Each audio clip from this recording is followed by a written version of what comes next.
Confrontés à un bicéphalisme au sortir du congrès de 2019, les membres de la COSIGA, tendance Philippe Njula, sont venus solliciter l'arbitrage du Premier ministre, chef du gouvernement de la transition, Raymond Dong-Sima. Depuis 2019, au sein de la COSIGA, selon les statuts, nous avons d'abord eu un conseil national qui préparait le congrès.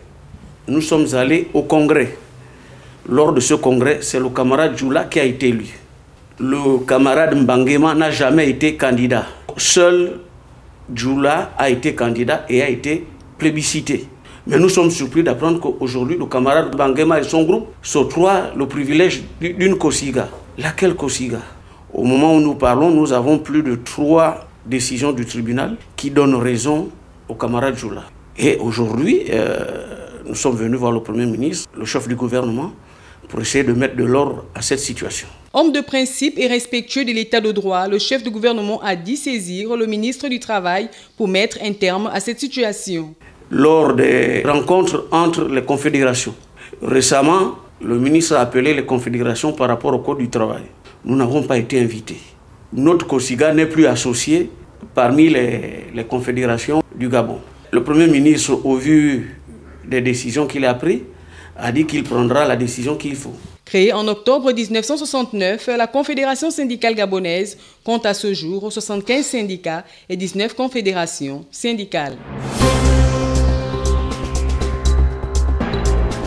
Présenter le bilan des activités opérationnelles de la Banque de développement des États de l'Afrique centrale, exercice 2024, au Premier ministre chef du gouvernement de la transition, Raymond Dong-Sima. Quel est le bien fondé de cette entrevue entre les deux personnalités et leurs collaborateurs respectifs, au-delà des vœux de nouvel an formulés au patron du gouvernement? Nous avons présenté 2 principaux résultats au Premier ministre. D'abord, sur l'activité opérationnelle, la BDAC a eu à décaisser environ 34 milliards de francs CFA pour les 6 pays de la CEMAC. Et sur ces 34 milliards, le Gabon en a bénéficié d'à peu près 13 milliards. Ce qui fait 43% du montant des décaissements effectués par la banque au cours de l'exercice 2024. Les chefs d'État de la sous-région se sont réunis dernièrement à Yaoundé au Cameroun au cours d'un sommet extraordinaire au cours duquel ils ont pris des décisions concernant l'activité économique et financière au niveau de la sous-région. Donc, ce sont ces instructions-là que nous, en tant que BDAC, mettons en œuvre pour que la CEMAC se porte de mieux en mieux. Un plan d'urgence avec des projets structurants pour l'année 2025 a également été présenté à l'autorité de la transition. En ce qui concerne maintenant les perspectives pour 2025, nous avons présenté au Premier ministre le plan d'urgence de la banque pour l'année 2025 avec les projets porteurs que nous comptons mener à bien. Les responsables de l'institution financière de la sous-région d'Afrique centrale ont reçu le soutien indéfectible du Premier ministre au nom du Gabon. À noter que 5 compatriotes représentent le pays au comité de direction de la BDAC. La banque sous-régionale a été créée en 1975. La commune de Mouila sera sous 24 mois la 4e capitale provinciale gabonaise à abriter une agence de la Banque des États de l'Afrique centrale. La phase de lancement officiel de l'exécution de ce projet, dont les enjeux économiques sont importants, a, à juste titre, requis la présence du gouverneur de la BAC. Accueilli à son arrivée par ses collaborateurs, Yvon Sana Bangui est tout d'abord allé présenter ses civilités au gouverneur de la province avant de donner les premiers coups de pelleteuse sous le regard attentif des autorités administratives et militaires. Cette future agence de 22 mètres de hauteur est sans nul doute porteur de développement et pourrait à cet effet booster le tissu économique local. Notre vœu le plus ardent, monsieur le gouverneur de la BAC, c'est de respecter les délais d'exécution des travaux pour que Mouila devienne la 4e capitale provinciale du Gabon à disposer d'une agence de la Banque des États de l'Afrique centrale. Futur joyau architectural, l'édifice dont les détails techniques ont été présentés aux officiels par les représentants du bureau d'études, du cabinet d'architecture et de la PME adjudicataire du marché et dont la construction et l'ensemble des acteurs ont été placés sous la protection et la bénédiction du Créateur par l'évêque de Mouila, comprendra entre autres un immeuble R+3 de 23 mètres de haut auquel s'annexera le logement du directeur d'agence et un local technique. Mouila et les villes avoisinantes offrent un flux commercial exceptionnel, nécessitant l'amélioration de la qualité de la circulation fiduciaire. En outre, le nombre croissant des prestataires de services de paiement, d'établissements de crédit et de microfinance qui s'y sont installés au fil des années offre des perspectives favorables pour l'approfondissement du secteur bancaire dans le sud du Gabon. Incontestablement, la construction de cet édifice, de par son architecture, sa décoration et la noblesse des matériaux qui seront utilisés, apportera un cachet singulier à la ville de Mouila. Mieux encore, le projet incarne à sa manière la vision soigneusement tissée et portée par son Excellence, le président de transition, chef de l'État, visant à faire du Gabon une nation prospère et émergente. Persuadé que ce projet conduira le Gabon vers une prospérité profitable à tous, les autorités de la BEAC tiennent au respect des délais de sa réalisation. Nous avons pris un engagement spécifique, c'est la première fois qu'on paye une avance de démarrage de 40%. Donc, vous ne devez pas jouer, et ce règlement est déjà effectif à ce jour-ci. Vous ne devez pas jouer sur le délai, vous ne devez pas jouer non plus sur les procédures pour vouloir passer parce qu'on vous a choisi par le sérieux. Voilà. L'accompagnement des responsables provinciaux et locaux ainsi que le civisme et la responsabilité des populations molvilloises sont aussi attendus pour la concrétisation dans les temps de ce projet. Les agents publics de la main-d'œuvre non permanente ont déclenché un mouvement de grève illimité ce lundi 6 janvier 2024. Ils ont envahi la déventure du gouvernorat de la province de Langounié pour un sitting afin d'attirer l'attention des autorités sur la régularisation de leur situation. Après plusieurs interpellations auprès des autorités, donc le président de la République, le Premier ministre, donc le collectif de Libreville a lancé plusieurs appels. Nous n'avons pas été reçus. Aujourd'hui, nous lançons une grève générale sur toute l'étendue du territoire. Nous revendiquons l'intégration intégrale de tous les agents de la main-d'œuvre permanente à la fonction publique. Ayant déposé un préavis de grève depuis le 18 décembre dernier sans suite, ces agents ont décidé de passer à la vitesse supérieure. C'est vrai, nous n'avons pas tous les mêmes problèmes. Il y a ceux-là qui remplissent les critères pour intégrer la fonction publique et d'autres ne remplissent pas les critères. Ceux qui remplissent les critères peuvent intégrer la fonction publique et ceux qui ne remplissent pas les critères peuvent avoir un statut juridique parce que la MOP n'a pas de statut juridique. Et l'augmentation des salaires de ceux-là qui n'ont pas de diplôme. Nous avons un troisième point, la CNSS. Jusqu'au jour d'aujourd'hui, il y a des collègues qui n'arrivent pas à cotiser. Leurs cotisations ne sont pas fixes à la CNSS. Lorsqu'ils sont en retraite, lorsqu'ils arrivent à la CNSS, on leur demande que vos cotisations, l'État n'a pas payé. Donc, vous ne pouvez pas avoir une pension normale, vous devez avoir une pension unique. C'est pourquoi nous sommes là ce matin.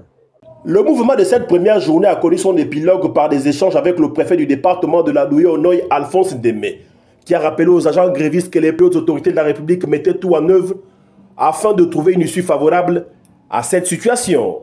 Résultat toujours disponible sur le site de la fonction publique jusqu'à ce jour. Les candidats recalés de ce concours de l'École nationale d'administration dénoncent plusieurs irrégularités, à savoir... Les irrégularités les plus flagrantes, c'est de constater par exemple que des personnes qui n'avaient pas été retenues à l'issue du premier tour se retrouvent déclarées admises alors qu'elles n'avaient pas passé les épreuves du second tour. Le concours de l'ENA est un concours qui se fait à deux phases. Donc il y a une phase pour les écrits et une phase pour les oraux. Ceux qui vont à la phase des oraux, seulement les candidats qui ont eu une moyenne égale ou supérieure à 10 qui sont retenus à l'issue du premier tour pour aller passer le second tour.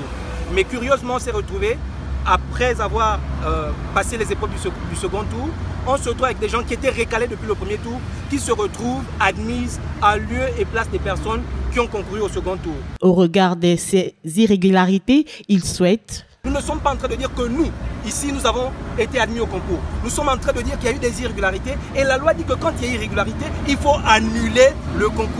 Plusieurs démarches entreprises sans solution, ils interpellent le président de la transition pour avoir une réponse définitive. La commune de Mouabi vient d'être un lieu de spectacle, non pas pour un rendez-vous culturel, mais plutôt d'une série d'inondations qui a été à l'origine de plusieurs dégâts matériels. Sitôt informés, les délégués spéciaux de la commune de Moabi et du département de la Duni se sont rendus sur les lieux pour constater les dégâts. Donc, le constat, c'est que ce sont des fortes pluies qui sont abattues dans la commune de Moabi la nuit de samedi, dimanche et lundi, la semaine écoulée.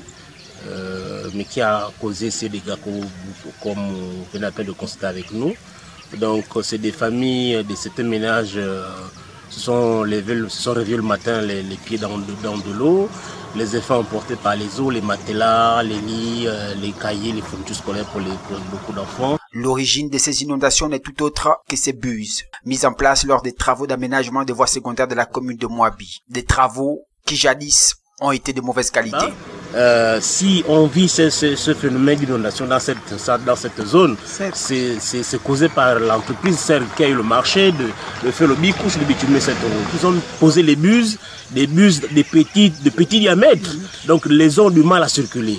Ici, comme on le constate, on aurait dû mettre des dallots, des véritables dallots. Malheureusement, ce sont des petites buses, des petits diamètres. Et quand les eaux arrivent, que ce soit du côté du Miramba, que ce soit du côté de Moudiba, ça cause ce qu'on voyait ici. Pour les sinistrés, une opération de recensement est en cours afin que les plus hautes autorités de la République tentent de trouver des solutions venant améliorer les conditions de vie de ces familles qui auront tout perdu lors de cette inondation. Accusé de détournement de mineurs et de viol sur mineurs sur une jeune fille de 14 ans, Joseph Mayombo, ce compatriote de 48 ans, balaie du revers de la main ces accusations qui pèsent sur lui. Pour le mis en cause, il est incongru de parler de viol et de détournement pour une relation entretenue avec la bénédiction des parents de la victime. Sa grand-mère et sa mère savaient qu'elle était avec moi à la maison. De temps en temps, ils venaient, je leur donnais aussi de l'argent. L'autre jour, sa grand-mère est venue prendre l'argent de la bouteille de gaz, plus 10 000, et ils venaient même manger à la maison. Là, je m'apprêtais à donner une somme de 50 000 francs pour faire venir ces deux petites soeurs qui sont à Libreville. Parce que le père de ces derniers, il est en prison. Sa grand-mère et sa mère sont venus me voir que je dois les aider. Le viol sur mineur, c'est pas moi le premier à la dévierger. Tu ne peux pas savoir que c'est une petite. Même si vous la voyez, vous pouviez rentrer en contact avec elle. Parce que même les premiers qui l'ont sorti sont plus âgés que moi-même. Je suis le quatrième. Elle a d'abord un premier, plus un deuxième, un troisième. Je ne sais pas comment on peut qualifier le détournement. Mais tant plus que ce n'était plus en cachette. Parce que, comme on peut dire, séquestration, non, je ne peux pas accepter ça. Joseph a par ailleurs indiqué qu'il n'avait pas connaissance de l'âge de cette jeune fille qu'il a fini par enceinte. Je demande à la justice le pardon.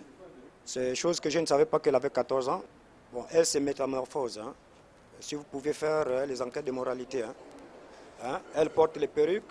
Tu ne peux pas savoir que c'est une petite. Même si vous la voyez, vous pouviez rentrer en contact avec elle. C'est après, quand j'ai su qu'elle avait 14 ans, on était déjà sortis, déjà ensemble. Et elle était déjà enceinte, donc je ne pouvais plus rien faire. C'est un acte qui est déjà posé, on ne peut pas la nier. Il n'y a que des pardons que je demande. Et tant plus qu'il y a un enfant là-dedans. Même si peut-être que je peux mourir en prison, mais cet enfant-là, quand même, il faut qu'il vive. Informé, le père de la jeune fille serait allé saccager le domicile de Joseph avant de dénoncer ce dernier à la gendarmerie de l'Océan. Certains parents, à l'instar de la maman et de la grand-mère de la victime, complices de la débauche et de la dépravation de leurs enfants, mériteraient d'être durement sanctionnés par la loi pour servir d'exemple. Le jour de son jugement, Joseph sera sous le coup des articles 256 et 178 du Code pénal gabonais. La préfecture du département de Benje est le premier centre d'enrôlement qui a reçu la visite du gouverneur de province. Sous la conduite du préfet Eugénie-Marie-Caroline Camara, l'autorité s'imprègne du déroulement de l'opération, mais aussi des difficultés éventuelles. Le même exercice est effectué dans les centres d'enrôlement de la mairie du bord de mer et ceux des 4 arrondissements de Port-Gentil. Au terme de ce périple, Jean-Robert Nguimanang se dit satisfait. La tournée que je viens d'effectuer se rapportant à la révision de la liste électorale dans le Ouest maritime et notamment pour le cas d'aujourd'hui, la commune de Port-Gentil. Il se trouve que 3 jours après l'affichage des listes et l'installation des kits, l'opération de révision de la liste électorale a bien débuté. Et nous venons de nous en rendre compte sur place en faisant le tour de chaque centre d'enrôlement. Et je peux me féliciter de ce que, pour l'instant, il n'y ait pas d'incident particulier à regretter. En sa qualité de premier citoyen de la province, il est impératif de servir d'exemple. Après s'être enrôlé, le gouverneur a invité ses compatriotes à emboîter le pas. Dès que les listes ont été affichées et les kits avaient été installés, nous avons publié un communiqué demandant aux populations résidant ou de passage dans le Ouest maritime à venir, pour ceux qui le souhaitent et pour ceux qui sont déjà inscrits, à regarder si effectivement ils sont bien inscrits, s'il n'y a pas de problème particulier sur leur patronyme, ou pour ceux qui voudraient changer de lieu de vote, qu'ils procèdent donc à toutes ces opérations-là. Pour ceux qui ont atteint la majorité, ceux qui souhaitent changer de lieu de vote, ceux qui pensent pouvoir rayer les parents ou les connaissances décédées, bref, que les populations réalisent que les opérations de révision de la liste électorale dans le Goué maritime ont débuté et que tout se passe normalement. Initialement prévue pour avril 2025, la révision anticipée du fichier électoral s'inscrit dans une démarche de probité et de transparence, garantissant ainsi des élections crédibles et sérieuses. Sur une superficie de près de 2000 hectares, cet ambitieux projet se concentre sur la création d'un environnement habitable, incluant des installations administratives, sanitaires, éducatives, sécuritaires, vise à transformer la capitale provinciale du Haut-Lenthem en une métropole moderne, durable, afin de désengorger la ville actuelle et de stimuler de nouvelles opportunités économiques et urbaines. Oliguiville prend forme. Ici, nous sommes à Oliguiville, présentement au CHU d'Oliguiville. Les travaux, comme vous le constatez, avancent timidement. Nous attendons que les petits problèmes d'ordre financier soient réglés et les chantiers vont aller très vite, comme vous pouvez le constater. Puis deux centres commerciaux. Voilà. Donc ça là, ça sort. Pour nous, l'essentiel, le principal était que ça sorte de terre. Donc c'est déjà bon. Et vous avez le plan. J'ai supprimé celle-là pour qu'on colle les deux. Oui, oui. Ah. Elle est supprimée dans le plan déjà. Ah. On colle les deux et comme ça, quand tu dis, tu viens avenue du 30 août. Avenue du 30 août, on va te dire au 15, avenue du 30 août, on sait que c'est là. On sait au 16, c'est là. Tu comprends? Voilà un peu comment nous on veut. Tu dis que je veux au 20 rue Libaski et Korawan. Voilà. Ça, c'est le niveau sportif, le terrain sportif ici là. Là, c'est les zones commerciales équipées. Ça, château d'eau. Château d'eau là-bas, château d'eau ici, de l'autre côté. Ouais. Traversé par le boulevard du 30 août, long de 10 km, partant de l'aéroport de Wormokok pour aboutir entre les villages Aloum et Zorongon, le projet génère de nouveaux emplois, contribuant ainsi à réduire le chômage, notamment chez les jeunes. En construisant cette ville moderne, il s'agit d'offrir un exemple de mixité et de développement durable pour le Haut-Lenthem et pour l'ensemble du pays, laisse entendre le délégué spécial d'Onkoumé Tieng, terre des hommes intègres. L'organo entendait par là l'organisation des notables d'OIM tend la main à l'ensemble de la notabilité du département du Haut-Le sans distinction aucune pour élaborer des stratégies qui correspondent au développement harmonieux de la capitale provinciale du Haut-Lenthem.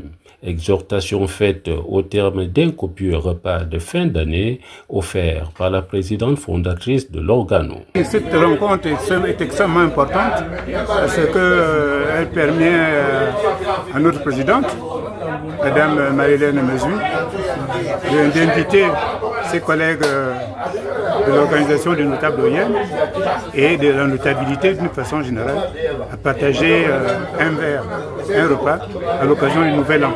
Nous disons que, comme on dit en France, c'est-à-dire qu'un seul doigt ne suffit pas pour faire tout ce qu'il faut faire.